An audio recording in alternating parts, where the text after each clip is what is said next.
It has been my joy to serve on the Roseman board to do that. Also, I would remind you that being in public office is a team effort. When I go to meetings, Dan goes to restaurants. So without home and support at home on both sides, it can be much more difficult.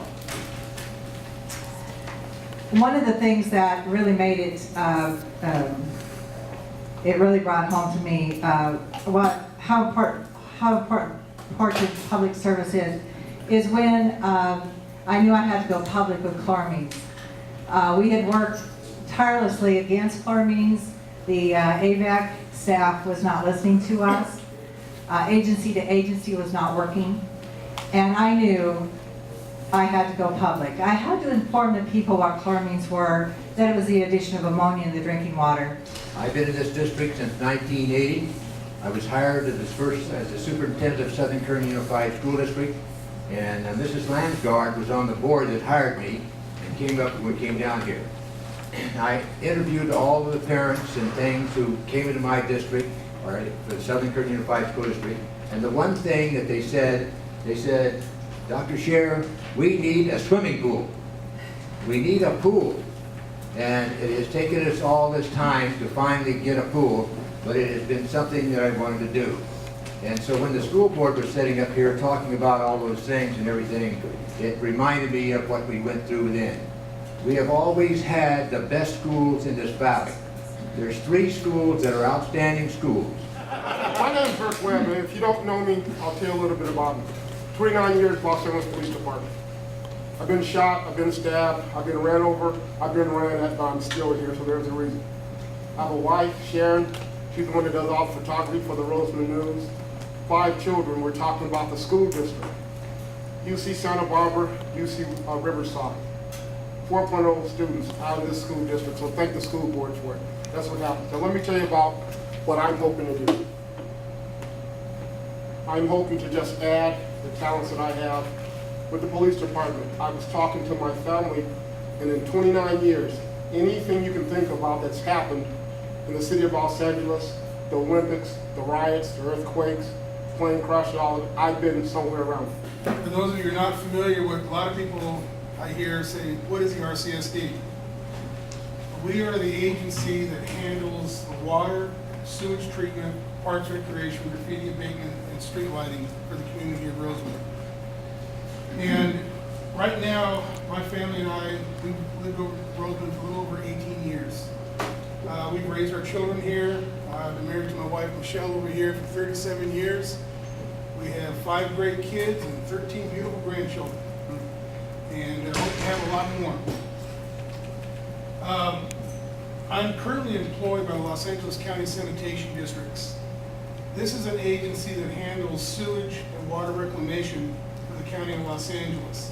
We do have an awful lot of projects that we've been working on that are still in process. Nothing moves fast in government, I discovered when I got on. But one thing that we have done is interfaced with all of your agencies, the county agencies, the people in the Antelope Valley. I heard a politician relay a story to me just recently, and it was a story that said, man, those people in Roseman really have their act together. They didn't even know where Roseman was, it was like, wow. So RCSD has worked very hard on your behalf, a transparent board of what we're doing. Please come to our meetings, interact with us, enjoy what the local government is there. I hope our staff is more responsive than it has been. We have been working very hard to give Roseman a new face, and looking forward to the future, water futures, make sure we have water for the community, and again, it's been a joy to serve you. Please re-elect us. We really would, are gluttons for punishment, I guess.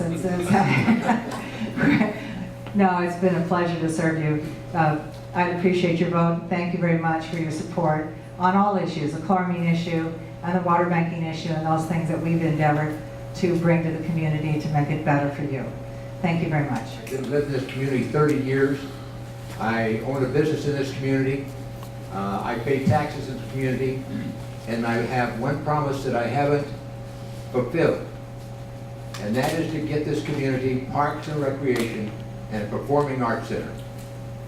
What happened is, I had a plan and it failed by 5 votes to have a performing arts center with a pool.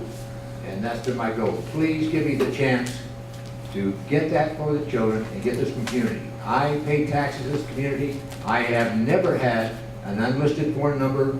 I walk these communities, but you've got to also support the gentleman sitting over there, Keith Dias, because he's keeping your water. They didn't tell you, but they had plans to put 19 wells out here on the Calandry land, and they were going to suck the water out and put it in the snip line and send it south. That's true. I've got the plans. So please help me get reelected. I appreciate it. And if you think I'm too old, hey, I'm not. You'll see my name on the ballot, and it's there for a reason. First of all, if you look at some of the things I do, I've been part of the Municipal Advisory Council as the chair, the vice chair, I currently serve as the secretary. I work with the Water Conservation Committee that worked on water conservation goals for our community, and I'm the president of the Park Foundation. And what I'm going to tell everyone this year is that these are not by mistake, it's by design, because I truly believe when we moved up here 19 years ago, that in order to be a part of something, you want to be a part of things that are good. This is a good community, and they're good people. Whether I'm a board member or not, my involvement is going to continue. I just believe as a board member, I can do greater things for our community. All of us, the members here, for the school, the supervisors and all, we're here for one thing, to make what we do better for our communities. My 5 children, they've been told that Rosamond is our home, it will be our home, it's not going to change. And what better way to say that you have a legacy in your community by making it well. I thank you all for spending the time coming out. And whatever may happen again, you will see me again, and I'll continue to help. Thank you. It's a pleasure and a privilege to be able to run for office, and it's especially a pleasure to serve at the community level, because this is where we live, this is our homes. The decisions we make affect us directly. And you know, we've all talked about a lot of things we need to do. We all know we need to tighten our belts. We need to watch our spending. We need to purchase things as the money comes in. And this is something I know we all agree upon. But most importantly is that, you know, we need to realize that these changes aren't going to happen overnight. There's a lot of things that need to be, you know, with the economy, a lot of things we've got to wait for. But, you know, I just want to say that I have a plan, and these fine people sitting here, I'm sure they've got a plan as well. And you're going to go November 2nd, and you're going to pick 3 of us to represent you, the community, for Roseland Community Service District. And come the first meeting in December, the 3 of us that you pick is going to have to sit down with the 2 other board members and get to work.